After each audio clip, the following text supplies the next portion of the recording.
اس پس منظر میں اگر یہ خبر دی جائے کہ اس دنیا میں عالمی سطح پر نظام خلافت قائم ہوگا تو یہ بات بظاہر بہت عجیب معلوم ہوتی، تو عشق شاد سکوری 1000% دست، بہت دور کی بات، انہونی سی بات، ناقابل قیاس بات۔ لیکن میں یہ چاہتا ہوں کہ یہ جو صدی ہے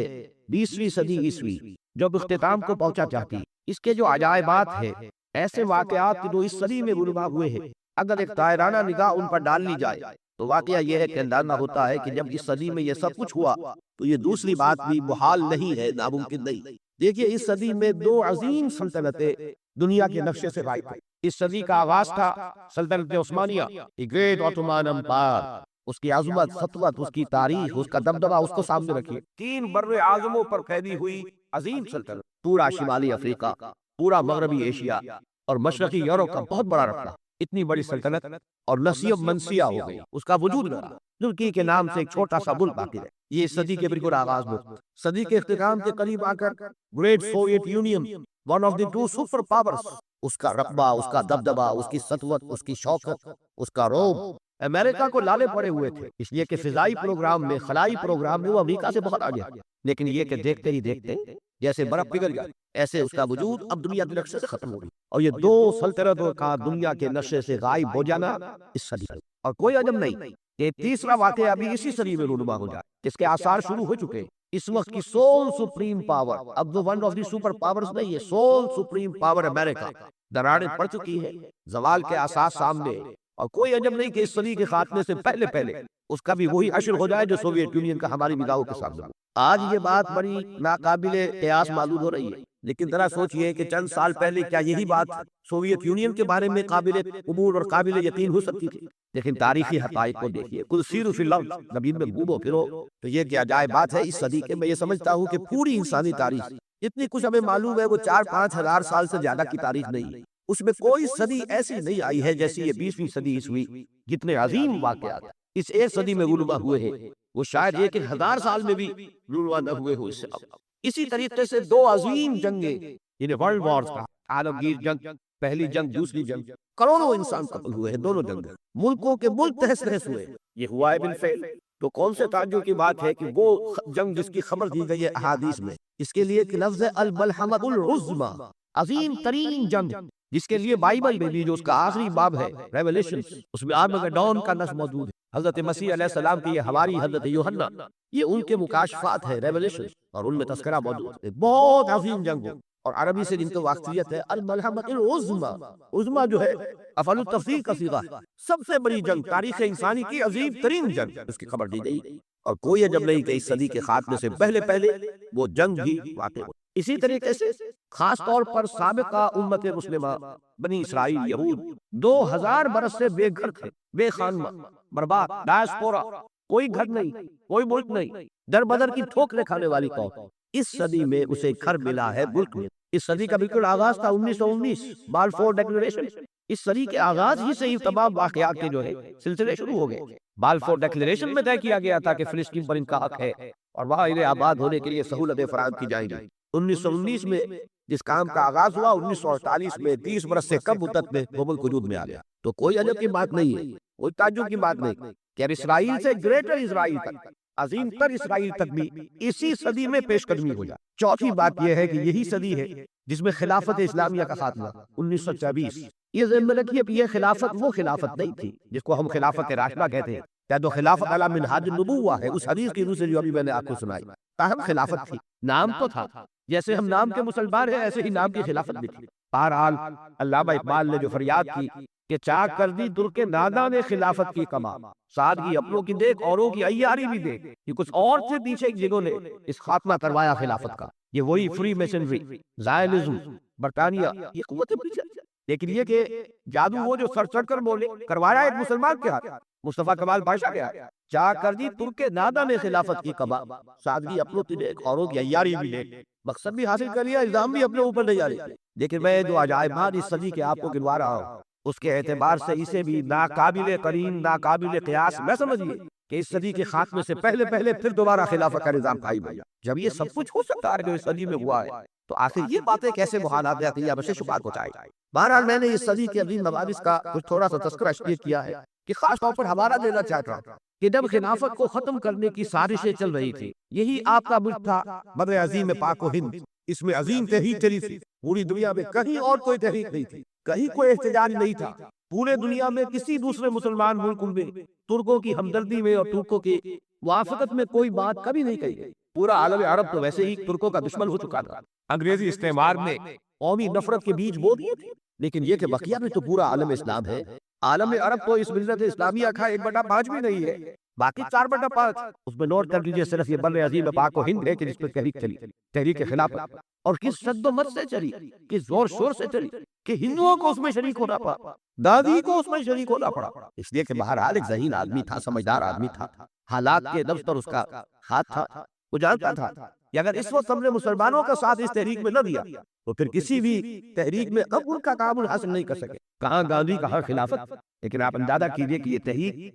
یہ بھی در حقیقت مظہر ہے اسی کا کہ وہ تحریک اتنے شد و بد اور زور چھوڑتے اٹھی کہ گاندھی کو اس میں شمولیت اختیار کر دی اسی بر عظیم پاک و ہند میں، اور اب اللہ کا نام لے کر ہم نے اسی ملک میں سے جو بھی ٹکڑا ہمیں ملا ہے پاکستان کے نام سے، اب اس میں تحریک خلافت کا آغاز کیا۔ آغاز تو ہمیشہ حقیر ہوتا ہے، چھوٹا ہوتا ہے، لیکن کوئی تعجب کی بات نہیں، آخر بڑے بڑے کلاور درخت بھی شروع میں چھوٹے سے دارو پودے کی شکل میں ہوتے، اللہ تعالیٰ کی قدرت سے بعید نہیں کہ یہ تحریک خلافت کا یہ پودا جو ہے کلاور درخت کی شکل کے آتا ہے۔ ایک خاص مناسبت جو ہمارے انسدامات خلافت کو قائم ہوئی ہے کہ اس صدی کے آغاز میں تحریک خلافت چلی تو اس کے زعماء پر مقدمہ بغاوت اس ہال میں چلایا گیا، یہ اس غالب بنا حال کی تاریخی اہمیت ہے، یہی حال تھا جس میں مولانا محمد علی جوہر کھڑے ہوئے تھے مجرموں کے کٹہرے میں، اور ان کے ساتھ اور بھی کتنے ہی زعماء ملت تھے کہ جو شریک تھے، اور ایک انگریز جج بیٹھا ہوا ان کے خلاف سماعت کر رہا تھا مقدمہ بغاوت کی۔ 1921 کی بات ہے، 62 برس گزرے ہیں، لیکن یہ کہ جیسا کہ میں نے عرض کیا اگر رسوت و عظیم تحریک چلی تو کوئی عجب نہیں کہ اللہ تعالیٰ کے فضل و کرم سے اب یہ تحریک بھی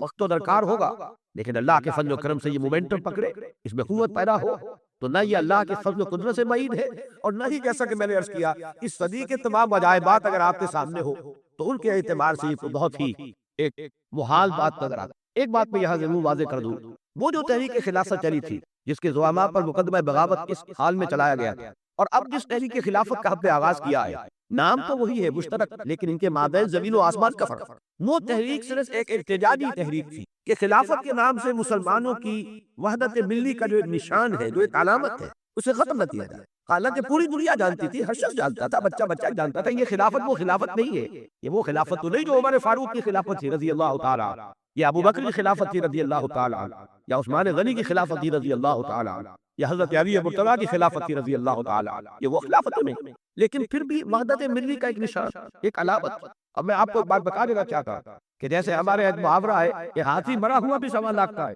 جو خلافت الگ کے اپنی حقیقت کھو چکی، پھر بھی اس میں جو طاقت تھی، آخر کوئی شے تھی کہ جس کی وجہ سے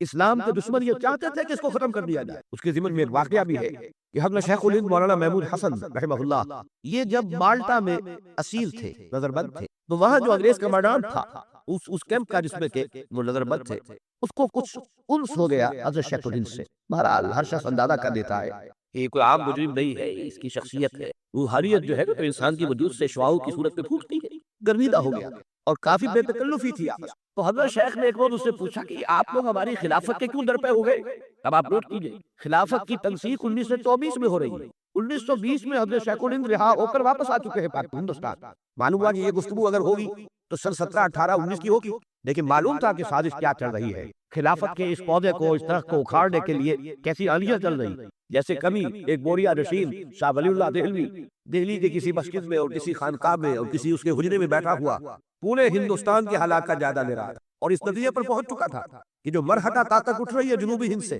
ہندوستان میں کوئی مسلمان، کوئی نواب، کوئی راجہ، کوئی حکومت ایسی نہیں ہے کہ اس کا مقابلہ کر سکے۔ لہٰذا وہ درویش خط لکھتا ہے، احمد شاہ ابدالی کو بلاتا ہے، تو یہ بوریا نشین درویش، لیکن یہ کہ حالات کا عین، حالات کا فہم اللہ تعالیٰ کی طرف سے عطا ہوتا۔ تو حضرت شیخ الہند نے یہ سوال کیا کہ کیوں آپ لوگ ڈرتے ہیں؟ تم مرد بیمار ہے، آپ کو اس سے کیا خوف ہے، کیا خطرہ ہے، کیا اندیشہ ہے؟ اس کمانڈانٹ نے یہ کہا کہ مولانا اتنی سادگی اختیار نہ کیجیے، بولے نہ بنیے، آپ بھی جانتے اور ہمیں بھی معلوم، اس گئی گزری حالت میں بھی اس خلافت میں اتنی طاقت ہے کہ اگر ترکی کا خلیفہ اعلان جہاد کر دے تو کروڑوں مسلمان سر پر کفن باندھ کر نکل آئے۔ یہ اندیشہ ہمیں اپنی بہرحال اس وقت کی جو خلافت تھی، جیسا کہ میں نے عرض کیا، تحریک خلافت، وہ ایک احتجاجی تحریک تھی کہ جو بھی کچھ خلافت کے نام سے جو بھی ادارہ ہے، ہماری ملی وحدت کا ایک ادارہ ہے، ایک نشان ہے، اس کو ختم نہ ہونے دیا جائے۔ لیکن اب تو ہم تحریک چلا رہے ہیں، وہ اصل میں اس خلافت علی منہاج النبوہ کو دوبارہ قائم کرنے کی، جو اصل خلافت ہے۔ اور جیسا کہ میں نے عرض کیا، جو کچھ اس کے بارے میں یقینی خبریں ہیں وہ تو مجھے ابھی آپ کو دینی ہے۔ میں نے تو 20ویں صدی کے کچھ ایسے واقعات کا تذکرہ کیا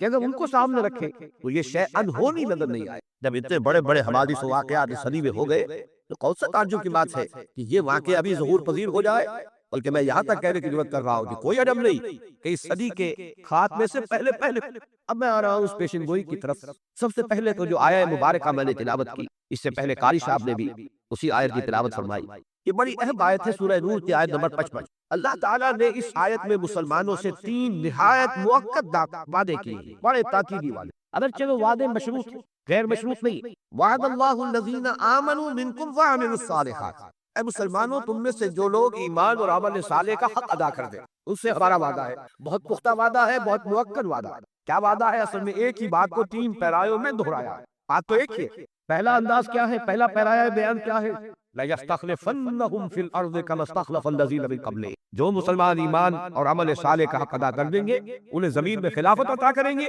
کیسے کہ ان سے پہلوں کو خلافت عطا کی۔ اس کے حوالے سے